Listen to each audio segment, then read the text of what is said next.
Boa tarde ou bom dia, meus amigos, irmãos e irmãs em Cristo. Gostaria de publicar e de ministrar uma palavra que está no meu coração. Acabei de gravar em inglês para a Malásia, para uma das igrejas na Malásia, de várias que me pedem para ministrar. Uma palavra que me tem sido muito forte no meu coração e eu queria ministrar em português para aqueles que quiserem ouvir, para aqueles que eu acredito têm sede e fome de Deus e que têm um coração sedento e humilde para receber. Eu não tenho uma agenda, como que se diz, de uma semana a semana, gravar uma mensagem ou não. Não estou contra ninguém que tenha isso, mas veio ao meu coração uma passagem que está em João, capítulo 3, versículo 8, uma tremenda passagem que Jesus está a ter uma conversa com um dos líderes religiosos da altura, Nicodemos, que humildemente veio para conhecer Jesus. Ele estava-lhe a fazer perguntas e Jesus disse-lhe: olha, se tu não nasceres de novo, de forma alguma entrarás no reino dos céus. E ele não percebeu, ele estava caminhando natural, Jesus estava a falar em espírito, ele estava no reino natural e ele diz assim: como é que isso é possível? Será que eu tenho que entrar no ventre da minha mãe novamente? E Jesus disse-lhe: o que é nascido da carne é carne, o que é nascido do espírito é espírito. E continuou a falar para ele e disse-lhe: não te admires que te seja necessário nascer do Espírito. Por que é que te admiras eu dizer isso? O vento sopra onde quer. Tu não sabes de onde vem nem para onde vai.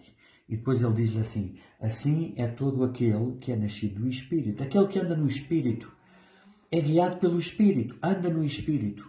E quando sente a presença de Deus e o poder de Deus, age. Não é governado pelo sistema deste mundo, pela pressão da sociedade, não é governado pelo sistema. Está estabelecido. E hoje eu quero falar um pouco, nestes minutos que Deus me proporcionar, sobre algo que eu já disse, que enviei para a Malásia, uma mensagem que me foi pedida. E eu normalmente os pastores, eles deixam-me, como que se diz, liberdade para escolher a mensagem, mas neste caso um pastor pediu-me se eu poderia ministrar sobre oração. E eu pensei sobre isso, e como já andava desde o início do ano a sentir que eu queria que Deus me levasse para um novo nível da presença de Deus, um novo nível de intimidade e de oração, achei tremendo. E a mensagem que eu enviei para ele, eu não vou pregar hoje tudo em português, mas eu queria deixar-vos algo que eu creio que para aqueles que vão ouvir vai ser uma bênção. Eu sinto no meu coração, de todo o meu coração, que oração é o maior dom, é a maior honra que Deus, o Criador do Universo, deixou ao ser humano. A todos nós que cremos. A capacidade de ter comunhão com Ele, a capacidade de ouvir, de estar sensível à voz no nosso espírito.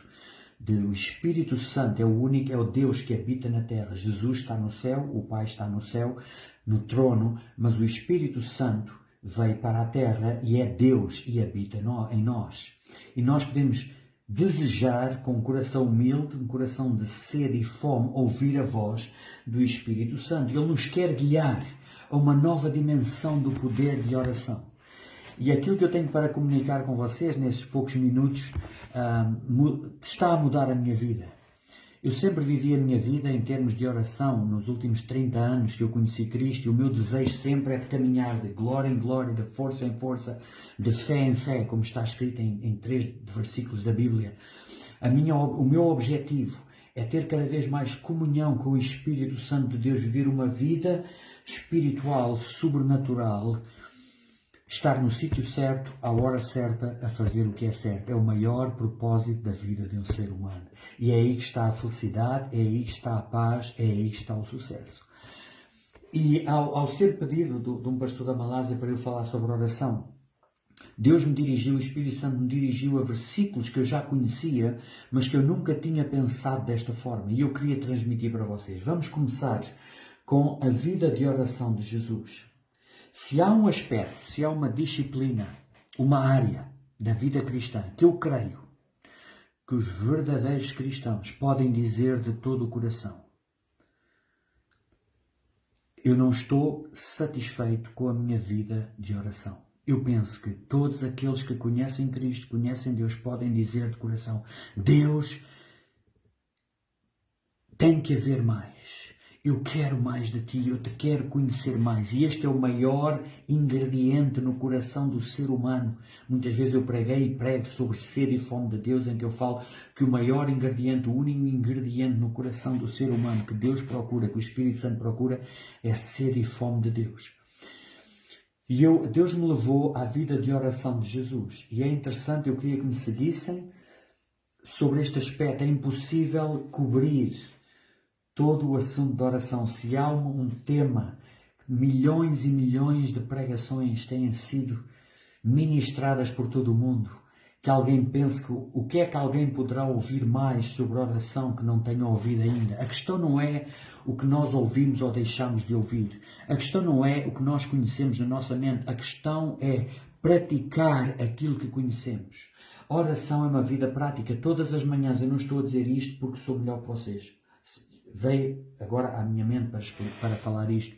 Mas há muitos anos, todos os dias eu me levanto por volta das 5 da manhã, 5h30, não tenho um despertador, simplesmente acordo a essa hora e eu recuso-me há muitos anos em fazer seja o que for, em começar o meu dia a dia, em enfrentar as tarefas que eu tenho para fazer, sem primeiro eu desfrutar de 1 ou 2 ou 3 horas na presença de Deus a receber dele. E este é o grande segredo. E o nosso sucesso não tem nada a ver com os padrões do mundo. O padrão da sociedade, vitória ou derrota, não tem nada a ver com o padrão de Deus.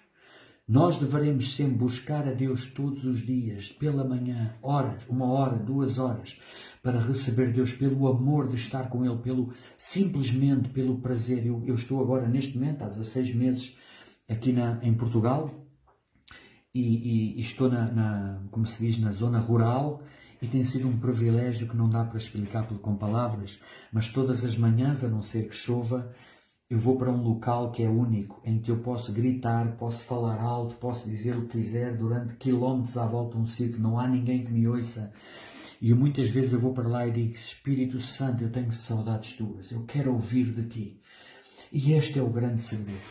E eu quero ir agora já para a vida, em poucos minutos, de oração de Jesus, o nosso mestre, o nosso molde. E eu vou rapidamente aqui no livro de Lucas, eu começo no capítulo 15, versículo 16, diz assim, versículo 15, porém, o que se dizia a seu respeito cada vez mais se divulgava. Ele começava a ser famoso, Jesus. E grandes multidões afluíam para o ouvirem e serem curados das suas enfermidades. Porém, ele se retirava para lugares solitários e orava. Capítulo 6, versículo 12, diz assim. Capítulo 5, versículo 16, capítulo 6, versículo 12, diz assim. Naqueles dias retirou-se para o monte a fim de orar e passou a noite orando a Deus. Esta é a passagem que Jesus descende, passando uma noite inteira a orar. Começando o dia, e diz assim, e quando amanheceu, chamou a si os seus discípulos e escolheu 12 dentre eles, aos quais deu também o nome de apóstolos. Jesus não escolheu os seus discípulos sem primeiro passar uma noite a orar ao Pai. Capítulo 9, versículo 18 diz assim, isto só no capítulo de Lucas, no Evangelho de Lucas, aqui em poucos capítulos diz assim, capítulo 18, 9, versículo 18, diz assim, estando ele orando à parte, achavam-se presentes os discípulos a quem perguntou, quem dizem as multidões que eu sou? O novo capítulo 11, versículo 1, diz assim, de uma feita estava Jesus orando em certo lugar, quando terminou, um dos seus discípulos lhe pediu, Senhor, ensina-nos a orar, como também João ensinou aos seus discípulos. Então, ele os ensinou. Isto é fantástico, é poderoso. Jesus nunca obedecia às instruções de ninguém. Jesus nunca, tem uma mensagem sobre isto, Jesus nunca cedia à pressão da opinião pública. Jesus nunca ia pela opinião de ninguém.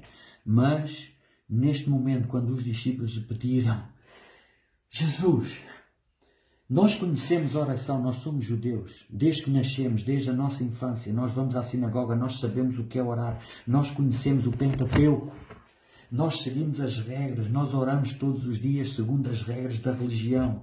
Mas Jesus, nós ao olharmos para Ti, algo é diferente. A autoridade com que Tu pregas, a perseverança, a convicção, a intensidade. Jesus, nós sentimos que há algo mais que nós não sabemos ainda. Ensina-nos a orar. E Jesus, a Bíblia diz, Ele obedeceu, Ele os ensinou. E aqui nasceu a oração mundialmente conhecida de a oração do Pai Nosso. E algo que eu quero seguir, porque o tempo voa, são 10 minutos já, algo espetacular que eu acredito, que eu quero transmitir isto ao povo de Deus. Como eu disse, nós não podemos cobrir o assunto da oração, nem pouco mais ou menos, nem 1%, nem 0,1% do assunto da oração, mas aquilo que Deus me tem revelado sobre este aspecto é tremendo. Sobre a área específica, quando nós oramos, quando nós passamos para um outro nível de comunhão com Deus, Ele nos dá a capacidade de discernir e de vencer a pressão da opinião pública, a pressão da opinião pública. E agora eu vou rapidamente para Marcos, capítulo 1, versículo 35, diz assim: Tendo-se levantado alta madrugada, saiu e foi para um lugar deserto e ali orava. Novamente, o mesmo padrão. Eu creio que Jesus faria isto todas as manhãs.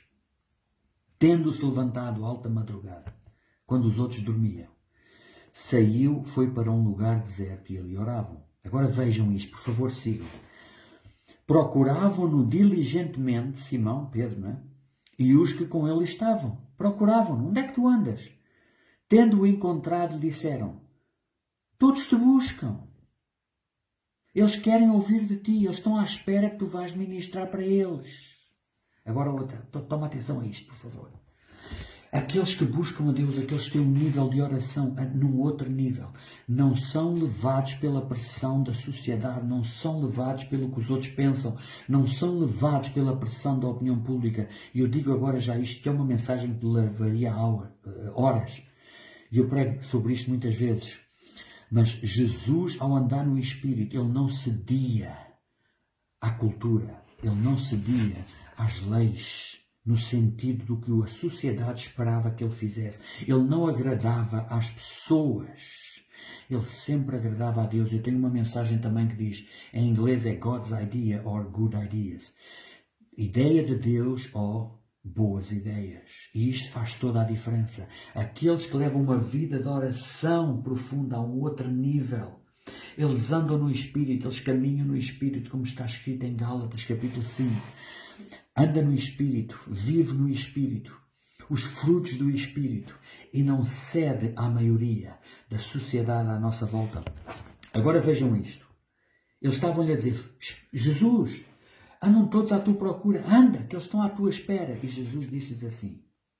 Jesus, porém, olhem esta palavra, porém lhes disse: Vamos a outros lugares, às povoações vizinhas, a fim de que eu pregue também ali, pois para isso é que eu vim. E Jesus obedeceu àquilo que ouviu do Pai, ele estava em oração, ele não foi fazer aquilo que os discípulos já lhe estavam a querer que ele fizesse, mas ele disse: não, eu não vou pregar agora para eles já ouviram a palavra, eu vou para outros lugares.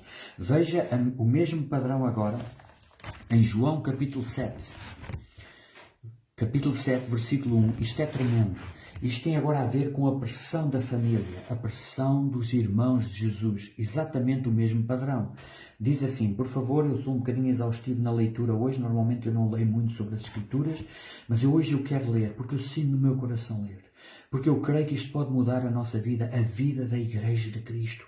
De Jesus nos levar para um outro nível da presença de Deus, do discernimento do que fazer, o que dizer, para estar no sítio certo, à hora certa, a fazer o que é certo. Diz assim, passadas estas coisas, Jesus andava pela Galileia, entretanto diz assim, no capítulo 4, capítulo 7, versículo 3. Dirigiram-se, pois, a ele os seus irmãos e lhe disseram: deixa este lugar e vai para a Judeia. Isto é uma boa ideia. Para que também os teus discípulos vejam as obras que fazes, porque ninguém há que procure ser conhecido em público, eu repito, público, e contudo realize os seus feitos em oculto, eu repito, oculto, público e oculto. Vai, manifesta-te em público, não faças essas coisas em oculto. Se fazes estas coisas poderosas, manifesta-te ao mundo. Estava uma mensagem aqui. Os irmãos estavam a dizer assim, eles nem acreditavam nele. A Bíblia diz a seguir aqui, eles nem acreditavam nele. E estavam a dizer, vai, porque é que se tu tens esse poder, tu já és famoso, manifesta-te ao público. Porque é que tu fazes isso em oculto? Já lhe estavam a dar opiniões. Agora veja o que Jesus respondeu. Disse-lhes, pois, Jesus, o meu tempo ainda não chegou, mas o vosso sempre está presente. Eu ando noutra dimensão. Eu estou sincronizado com a voz do Espírito. Vocês pertencem a este mundo. Vocês ouvem a voz deste mundo. Andam pelo que veem, andam pelo que ouvem, andam pelo que... para agradar a tudo e a todos. O meu tempo ainda não chegou. Eu não sigo as vossas opiniões. Eu ando no Espírito. E ele disse assim, não pode o mundo odiar-vos, mas a mim me odeia, porque eu dou testemunho a seu respeito de que as suas obras são más. Subi vós outros à festa, eu por enquanto não subo ainda, porque o meu tempo ainda não está cumprido. E ele permaneceu na Galileia. Agora repara o versículo 10, capítulo 7, versículo 10 de João. Mas depois que os seus irmãos subiram para a festa, então subiu ele também, não publicamente, mas em oculto. Glória a Deus. Os irmãos diziam, não faças isso em oculto. Vai publicamente, manifesta-te ao mundo. E Jesus não foi na altura que eles disseram, mas depois subiu à festa, não publicamente, mas em oculto. Ele fez exatamente aquilo que os outros, aqueles que andam na carne, aqueles que não andam no Espírito, estavam a sugerir. Eu não tenho tempo aqui hoje, irmão, mas eu penso que aqueles que andam no Espírito percebem aquilo que eu quero dizer, aquilo que as Escrituras dizem. É tempo da Igreja de Cristo andar no Espírito e fazer aquilo que ouve do Espírito Santo, que será exatamente o contrário daquilo que o sistema do mundo sugere, mesmo que pareçam boas ideias. As boas ideias, eu prego isto algumas vezes em inglês, são o maior inimigo do povo de Deus. O diabo nunca nos engana com más ideias. Ele nunca diz, nós vamos atravessar uma rua e vê uma loja e não está lá ninguém. E o diabo nos diz assim, entra na loja e rouba aquele produto que tu precisas. Não está aqui ninguém a ver. Claro que ele não vai... Nós já não caímos nessas armadilhas. Mas ele utiliza a arma das boas ideias. Daquilo que agrada à maioria porque é conveniente. Para nos afastar do novo nível, do novo patamar, ser usado pelo poder de Deus na presença de Deus. Mais uma passagem aqui rapidamente, João capítulo 12, versículo 20, na mesma linha. E vou dizer isto, eu nunca, destes versículos específicos, eu nunca tinha pregado, nunca preguei sobre isto, é a primeira vez que estou a ver isto especificamente numa pregação. E já vão 18 minutos, diz assim, no capítulo 12, versículo 20, diz assim, alguns gregos, o título diz, alguns gregos desejam ver Jesus. Ora, entre os que subiram para adorar durante a festa, havia alguns gregos. A Bíblia não diz, mas eu suponho que eram pessoas de negócios, pessoas importantes, pessoas que se consideravam melhores que as outras, ou mais importantes que os outros. Porquê que eu digo isto? Então, pois se dirigiram a Filipe, que era de Betsaida, de Galileia, e lhe rogaram, Senhor, queremos ver Jesus, porque eles sabiam que Filipe era discípulo de Jesus, apóstolo de Jesus. Filipe foi dizê-lo a André e Filipe, e comunicaram a Jesus. Agora olhe a resposta de Jesus, por favor. Respondeu-lhe Jesus. Eles foram ter com Jesus e disseram, olha Jesus, temos ali uns homens gregos, eu penso que eles são importantes, eles pediram-nos o favor de vir ter contigo, eles querem ter uma reunião particular contigo. Parecia uma coisa boa. Se calhar na cabeça dos discípulos eles estavam a pensar, provavelmente eles querem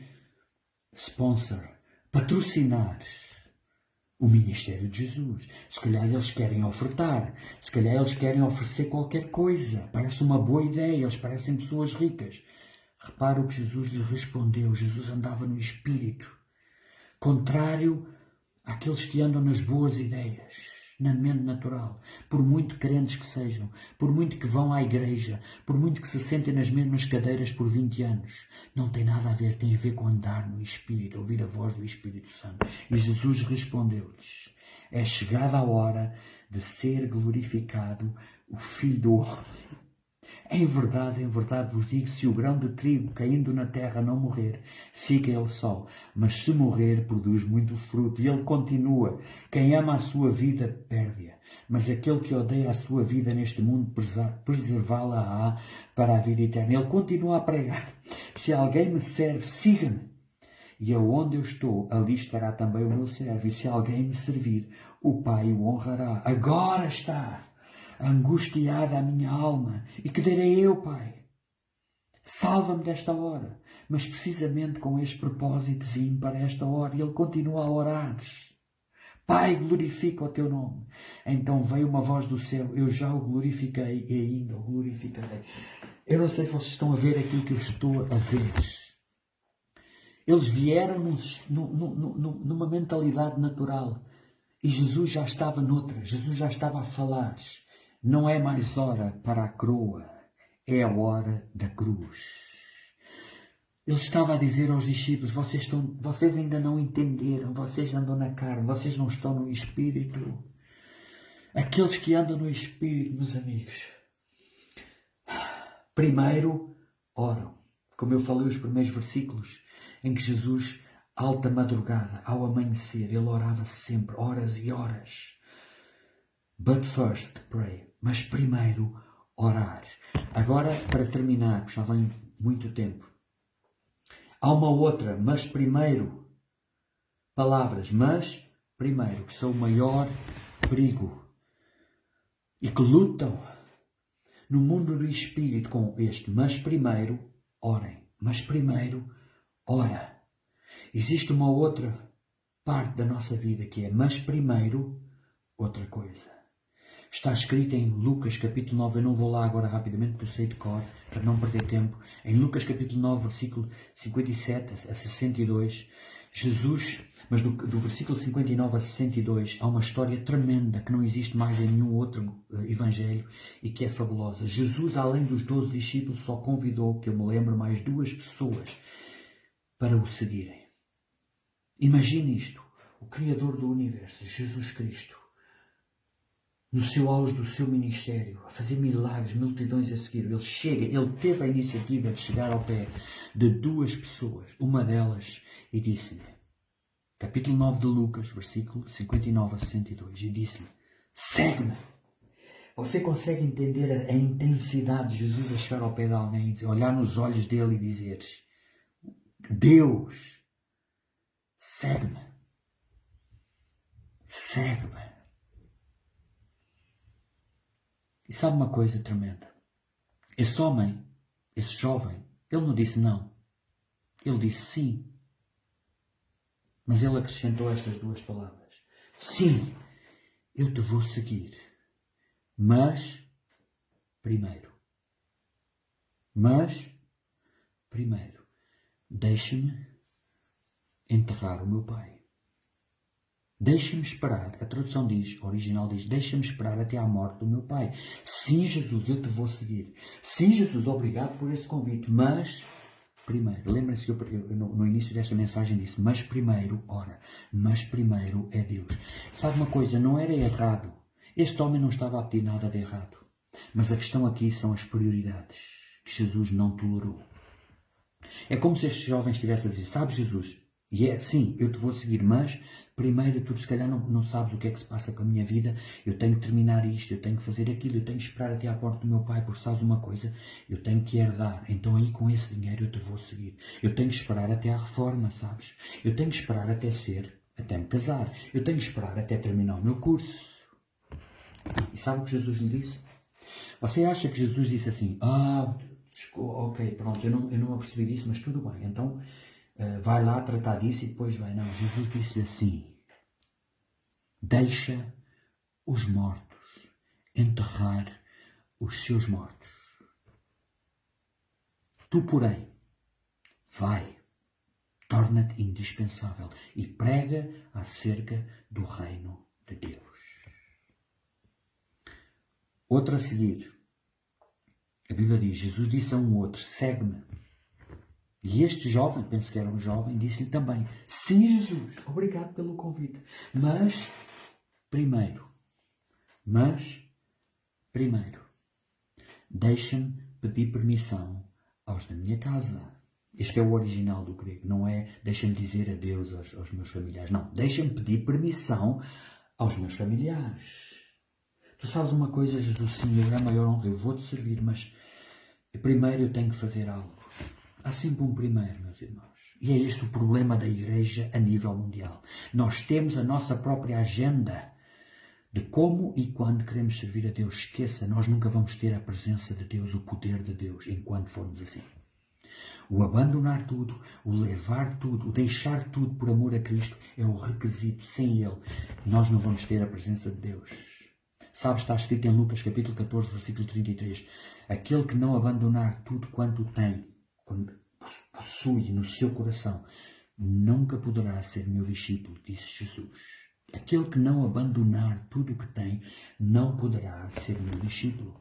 E Jesus é este último que disse, sim, mas deixa-me primeiro pedir permissão aos meus familiares. Jesus disse, olha, tu não estás preparado. Não, eu assim não. Ninguém há que tenha posto a mão no arado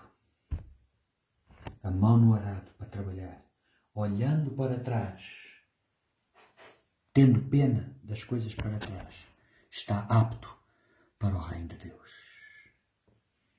Não sei se ainda tenho tempo, mas quero aqui falar algo sobre também a vida de Moisés, que deixou tudo, está em capítulo 11 de Hebreus, versículo 23 a 27, uma das maiores histórias da Bíblia. Moisés teve a maior opção. Moisés teve nas mãos ser o homem mais rico do planeta na altura. Era Deus na terra. Deus, letra pequena, na terra. E ele diz assim, ele recusou ser chamado filho da filha do faraó, ou seja, herdeiro ao trono. Recusou uma coisa, e depois diz assim, preferindo ser maltratado com o povo de Deus, a usufruir prazeres temporários do pecado, porque contemplou o galardão.